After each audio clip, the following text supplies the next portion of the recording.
Hello friends, welcome back to our YouTube channel. आज हम पढ़ेंगे रियल एनालिसिस। ये हमारा पेपर फर्स्ट है एमएससी का कुमार यूनिवर्सिटी में।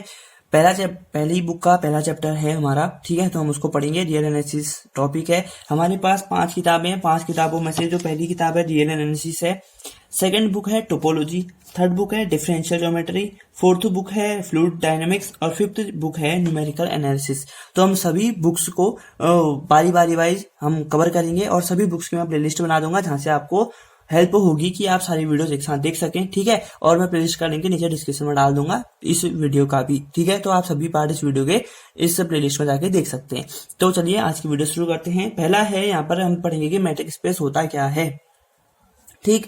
तो let x be a non empty set then d be a function such that d is to x into x tends to i r, यानी कि आई आर यानी कि होता है रेशनल नंबर, यानी कि एक एक्स एक नॉन एम्प्टी सेट है। नॉन एम्प्टी सेट यानी कि उसमें कोई भी एलिमेंट होंगे, यानी कि नॉन एम्प्टी सेट वो होता है ऐसा सेट जो एम्प्टी ना हो, उसे हम कहते हैं non empty set. Then d be a function such that x to x r is said to metric if it is following properties, यानी कि हम किसी भी सेट को मैट्रिक स्पेस तब कहेंगे जब उसमें 4 प्रॉपर्टीज फॉलो कर रही होंगी। पहली प्रॉपर्टी M1 यानी कि डी एक्स वाई जो 0 के लेस देन ग्रेटर देन हो और इक्वल हो, ठीक है। और ये for all x comma Y belongs to x non negativity कहते हैं इसे। M2 यानी कि M2 प्रॉपर्टी होगी डी एक्स वाई जब 0 के बराबर हो where X is equal to Y.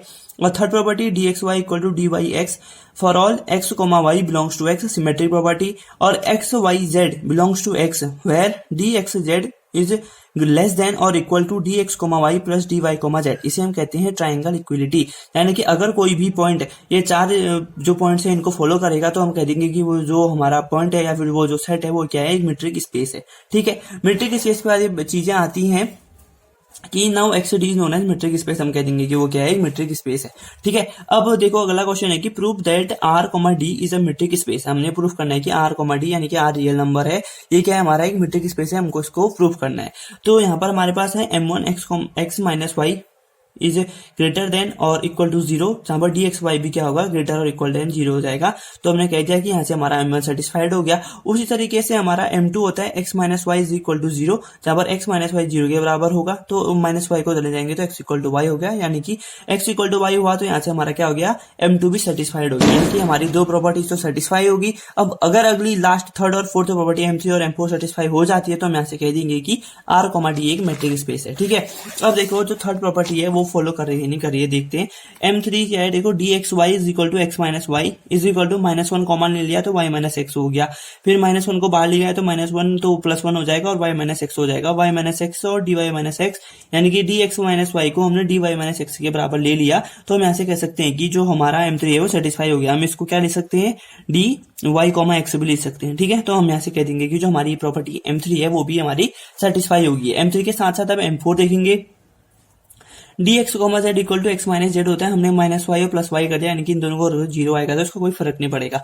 तो हमने इन दोनों को अलग किया और जब हमने इन दोनों को सेपरेट किया तो प्रॉपर्टी की वजह से जो हमारा इक्वल टू था वो ग्रेटर देन इक्वल टू पे साइन बन गया, x minus y plus y minus z हो जाएगा। तो ये पूरा सॉल्व करके यहाँ पर d x comma z is greater equal to D x comma Y plus D Y comma z हो गया। यहाँ से हमारा क्या हो गया, M4 भी सेटिस्फाइड, यानी कि M1 M2 M3 M4 चारों सेटिस्फाई हो गए। तो हम यहाँ से कह सकते हैं कि जो हमारा पॉइंट है आर कोमा डी, यहाँ पर जो आर कोमा डी पॉइंट है ये क्या है, एक मीट्रिक स्पेस है, ठीक है।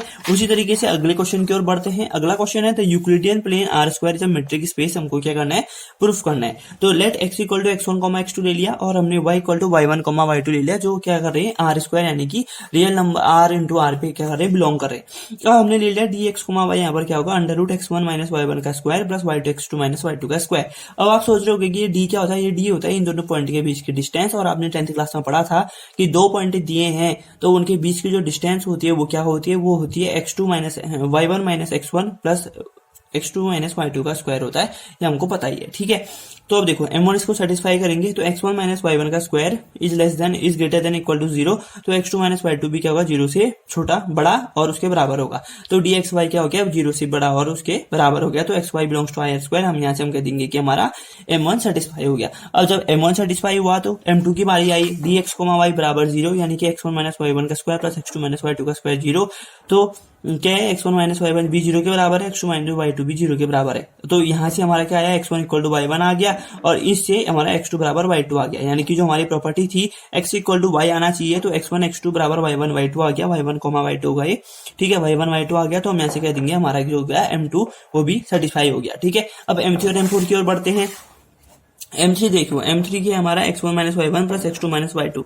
अब हमने दोनों में से माइनस कॉमन लिया तो माइनस का स्क्वायर वही सेम हो जाता है, तो y1 माइनस x1 का square plus y2 minus x2 का स्क्वायर हो गया। और यहाँ से equal to dy comma x, यानी कि x कोमा y लिया था, dy कोमा x बना दिया, यानी कि हमारी M3 भी सेटिस्फाइड हो गई। ठीक, अब fourth property x equal to x1 y1 x1 x2 y equal to y1 y2 z equal to z1 z2। हमने 3 पॉइंट ले लिए, alpha 1 alpha 2 beta 1 beta 2 any real number है, तो हमने लिखा कि अल्फा 1 प्लस बीटा 1 का square plus alpha 2 plus beta 2 का square is less than equal to alpha 1 का स्क्वायर प्लस अल्फा 2 का square plus beta 1 square plus beta 2 का स्क्वायर अंडर रूट में है। ठीक है, तो हमने यहाँ से अल्फा 1 ले लिया x1 माइनस वाई वन, ठीक, अल्फा 2 ले लिया x2 minus y two, beta 1 y1 minus z1 और बीटा 2 y2 माइनस z2। अब अल्फा और बीटा की जगह हमने सारी वैल्यूज रखी, तो हमारा यहाँ बना x1 माइनस z1 का square plus x2 minus z2 का स्क्वायर लेस देन और equal to x1 minus y1 plus x2 minus y2 का whole square, y minus z1 का square plus y2 minus z2 का होल स्क्वायर, बाहर से under root आ जाएगा। तो हम यहाँ से लिख सकते हैं ये फंक्शन होगा dx माइनस x, z का डिस्टेंस फॉर्मूला और dx, y का प्लस dy, z, यानी कि जो हमारी m4 प्रॉपर्टी थी वो हम यहाँ से क्या हो गई, फॉलो होगी। जब हमारी m1 m2 m3 m4 चारों प्रॉपर्टी फॉलो होती हैं तो हम कह देंगे वो क्या है, हमारा एक मीट्रिक स्पेस है। अब आता है हमारा discrete metric space. Discrete metric space क्या होता है, let x be any non empty set and let d be the function defined by, यानी कि x हमारा कोई नॉन एम्प्टी सेट है। नॉन एम्प्टी सेट आपको पता ही है, ऐसा सेट जो एम्प्टी नहीं होता है उसे हम नॉन एम्प्टी सेट कहते हैं। And let D B the function defined bye, और हमारा डी कोई एक फंक्शन है, तो वहां पर डी एक्स वाई बराबर 0 हो जाएगा जब x और y बराबर हैं, और d x Y equal to 1 होंगे जब x और y बराबर नहीं है। ठीक है, तो ये पॉइंट है। आगे बढ़ते हुए अगला आता है हमारा पहला क्वेश्चन, सो दैट जो हमारा एक्स डी है वो एक मीट्रिक स्पेस है, हमको ये दिखाना है। ठीक है, हमने किया कि एक्स वाई बिलोंग करते हैं एक्स में, डी एक्स वाई बराबर 0 है और डी एक्स वाई बराबर 1 है, यानी कि डी एक्स वाई क्या हो गया, 0 के बराबर और 0 से बड़ा होगा। ठीक है, 0 के बराबर भी है और 0 से बड़ा भी है, तो यहाँ पर m1 सेटिस्फाइड हो गया हमारा, सिंपल। ठीक, और d x Y equal to 0 है, और तो हम डी एक्स वाई 0 कब होगा, अभी हमने पढ़ा है जब x बराबर y होगा। ठीक है, कहाँ पर पढ़ा हमने, देखो ये डी एक्स वाई 0 के बराबर कब होगा, जब x बराबर y होगा। तो यहाँ से हमारा क्या हो गया, m2 भी सेटिस्फाइड हो गया डायरेक्ट। ठीक, m3 में के लिए क्या करना है हमको, x इक्वल टू y है तो y इक्वल टू x भी होगा, तो डी एक्स वाई बराबर डी वाई एक्स भी होगा जो 0 के बराबर होगा। साथ ही साथ जब x और y बराबर नहीं होंगे, x y के बराबर नहीं होगा तो y भी x के बराबर नहीं होगा, तो डी एक्स वाई बराबर डी वाई एक्स ऐसा कब होता है, जब वो बराबर होते हैं 1 के। ठीक, तो डी एक्स वाई बराबर D Y x for all x comma Y belongs to x, जो यहाँ पर आया ये दोनों इक्वल आ गए। ये तब आ रहा है जब जो एक्स वाई है वो कैपिटल एक्स में बिलोंग करें, तो यहाँ से हमारी क्या हो गई, m3 भी सेटिस्फाइड होगी।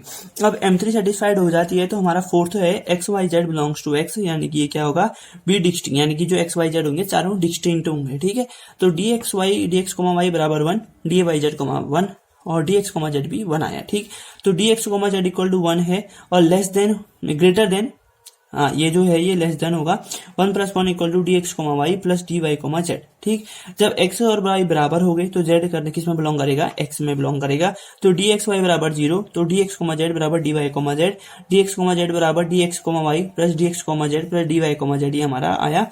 तो हम ऐसे लिख देंगे एक्स वाई तो हमारा 0 आ गया, तो D Y comma X plus D x comma Z आ गया। ठीक है, तो हम यहाँ से कह देंगे कि डी एक्स कोमा वाई जो 0 है और जो 0 है वो क्या है, लेस देन और इक्वल टू है d x comma Z plus d z comma y के। तो यहाँ से क्या कह देंगे, हमारी फोर्थ प्रॉपर्टी भी फॉलो हो गई, तो हम यहाँ से कह देंगे कि जो एक्स डी है वो हमारा क्या है, डिस्क्रीट मीट्रिक स्पेस है। यानी कि हमारा जो क्वेश्चन था सो दैट ये मीट्रिक स्पेस ये था हमारा कि ये इसको आपको क्या बताना है, let x d is a discrete metric space आपको दिखाना था और हमने इसको दिखा दिया। ठीक है, अगले क्वेश्चन की ओर बढ़ते हैं। ये देखो ये क्वेश्चन है कि let c equal to 0,1 equal to f mod f 0 to 1 r is continuous on 0,1, then 0,1 is a metric space with respect to the matrix D defined by D f, G equal to superset 1 f mod fx minus gx such that x belongs to 0,1 for all f, G belongs to 0,1। ठीक है, तो हमको ये proof करना है। तो सबसे पहले हम क्या करेंगे, मेट्रिक स्पेस दिखाना है तो 4 के 4 प्रॉपर्टी हमको दिखानी पड़ेंगी। पहली प्रॉपर्टी हम दिखाएंगे f x minus ji x greater than equal to 0 गया तो सुपर सेट भी क्या होगा 0 के बराबर और उससे बड़ा होगा। तो हमने पहली प्रॉपर्टी यहाँ से सीधे सेटिस्फाई कर दी, M1 सेटिस्फाई होगी। अब जब डी एफ कॉमा जी 0 के बराबर है तो एफ एक्स माइनस जी एक्स भी 0 के बराबर होंगे। इसका मतलब क्या हो गया, एफ भी 0 के बराबर है, एफ और जी बराबर आ गए। यानी कि जब x equal to y proof करते थे यहाँ पर हमारे जो फंक्शन है एफ और जी है तो एफ बी और जी बराबर आ गए तो M2 सेटिस्फाइड हो गई। ठीक, अब देखो चौथा पॉइंट आता है कि डी एफ कॉमा जी को हम डी को जी कॉमा एफ बनाना होता है। ठीक है, तो super set f x minus ji x such that x belongs to 0,1 ऐसे ही रहेगा। अब हमने इसमें से माइनस कॉमन ले लिया तो माइनस जी एक्स माइनस एफ एक्स आया, माइनस का 1 हो जाएगा। मॉड माइनस 1 क्या होता है, 1 ही हो जाता है। ठीक है, क्योंकि जब भी हम मॉड माइनस 1 को खोलते हैं तो हमारा 1 आता है वो। ठीक, तो ये हो गया हमारा जो super set g x minus f x आ गया such that x belongs to 0,1। अब इसको पूरे फंक्शन को जब हम इस पूरे फंक्शन को ऐसे लिख सकते हैं तो अब इस फंक्शन को हम डी जी कॉमा एफ लिख सकते हैं। यहाँ से हमें पता चलता है कि जो हमारा M3 प्रॉपर्टी है वो भी हमारी क्या हो गई है, सेटिस्फाइड। अब हमारी फोर्थ प्रॉपर्टी आती है let F comma G comma H belongs to C such that 0,1 F x minus H X बराबर F x minus ji X plus G x minus H X for all X belongs to 0,1। तो less than और equal to F x minus ji X plus G x minus H X superset of F x minus ji X plus superset of G x minus H x such that x belongs to 0,1। ये आ गया। ठीक है, इसके आगे होगा हमारा कि D F comma H less than और इक्वल टू आ गया डी एफ कॉमा जी प्लस डी को जी कॉमा एच के। यहाँ से हम कह देंगे कि जो डी है हमारा मेट्रिक स्पेस है किस पे, 0,1 पे।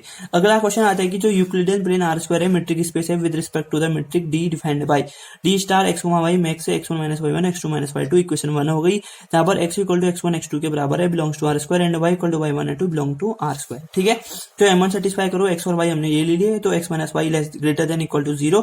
तो जो हमारा M1 सेटिस्फाई हो जाएगा क्योंकि d star x comma y भी क्या है उसमें बिलोंग कर रहा है 0 से बड़ा और उसके बराबर है, तो M1 सेटिस्फाइड हो गया। D star x comma y को हमको इक्वल टू 0 है तो डी एक्स और वाई को बराबर दिखाना होगा, तो max x1 minus y1 x2 minus y2 बराबर 0 हुआ। अब ये भी 0 के बराबर, ये भी 0 के बराबर, यानी कि x1 equal to y1 x2 equal to y2, यानी कि x1 x2 y1 y2 के बराबर हो गए। तो हमें यहाँ से हमारा देयरफॉर M2 भी क्या हो गया, सेटिस्फाई हो गया। ठीक, जब M2 सेटिस्फाई हुआ तो M3 की बारी आएगी। D star x comma Y बराबर max x1 minus y1 x2 minus y2, max y1 minus x1 y2 minus x2 होता है तो डी वाई कोमा एक्स हो जाएगा। यहाँ से हमारा क्या हो जाएगा, M3 सेटिस्फाइड हो जाएगा। ठीक, जब लेट x इक्वल टू इतना y इक्वल टू इतना z इक्वल टू इतना, जो तीनों क्या होते हैं, डिस्क्रीट होते हैं, ये आर स्क्वायर में बिलोंग करते हैं। तो x1 minus z1 equal to x1 minus y1 plus y1 minus z1 होगा। माइनस y प्लस y कर दिया हमने क्योंकि x1 माइनस z1 था तो हमने यहाँ पर माइनस y1 और प्लस y1 कर दिया, जो सॉल्व करोगे तो x1 माइनस z1 ही बचेगा। तो x1 minus y1 plus y1 minus z1 आया तो मैक्स इतना आया, तो हमने लास्ट में इसको हमने इक्वेशन ए मान ली। इक्वेशन ए मानने के बाद जब हमने x2 माइनस z2 किया, ठीक है, x2 minus z2 less than equal to d star x y plus d star y comma z, इसको हमने इक्वेशन बी मानी। अब ए और बी इक्वेशन से max x1 minus z1 plus x2 minus z2 जो लेस देन इक्वल टू है d star x comma Y plus d star y comma z, और इसको आप लिख सकते हो d star x comma z, यानी कि यहाँ से क्या आ गया आपका M4 भी सेटिस्फाइड हो गई। यहाँ से आप कह दोगे कि जो आपका R square comma d star है वो आपका एक मेट्रिक स्पेस है। यानी कि इस तरीके से जो हमने जितने भी क्वेश्चन किए हैं मेट्रिक स्पेस के सारे क्वेश्चन इस तरीके से सॉल्व हो जाएंगे। ठीक है, तो जो बाकी क्वेश्चन है उनको हम अगली वीडियो में डिस्कस करेंगे। तब तक के लिए आप इस वीडियो को लाइक कीजिए, शेयर कीजिए अपने दोस्त के साथ, कमेंट करके जरूर बताएं और चैनल को सब्सक्राइब कर ले जरूर से जरूर। ठीक है, तब तक के लिए 2 गज की दूरी, मास्क की जरूरी, अपना ध्यान रखिए, अपने घर वालों का ध्यान रखिए, आसपास आप स्वयं बनाए रखें। मिलते हैं नेक्स्ट वीडियो में, तब तक thanks for watching, take care, जय हिंद, जय भारत।